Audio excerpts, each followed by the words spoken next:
Magandang hapon, narito ang 3-day weather forecast.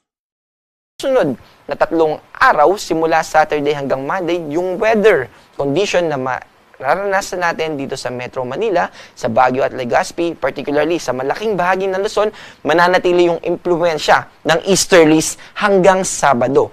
Pero simula Sunday o sa Linggo, ay muling lalakas yung hanging amihan. Kaya kung mapapansin po natin, nagbago yung icons natin dito.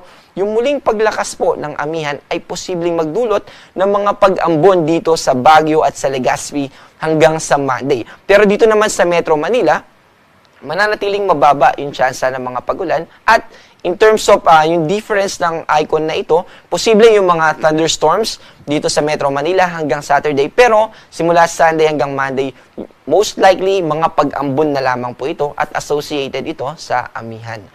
Dito sa Visayas, particular na sa Metro Cebu, Iloilo at Tacloban, mananatili yung impluwensya ng easterlies. Pero dito sa Tacloban City, by Monday, dahil po sa paglakas ng amihan, yung paglakas po ng amihan pababa hanggang sa Visayas at yung pananatili ng easterlies, ito po yung characteristic para mag-form yung shear line. Yung salubungan ng hangin na yan ay magdudulot ng mga kaulapan na posibleng magdulot ng mga pag-ulan. Kaya naman po dito sa Tacloban, by Monday, ay magiging maulap ang ating kalangitan at magiging mas mataas yung tsansa ng pag-ulan.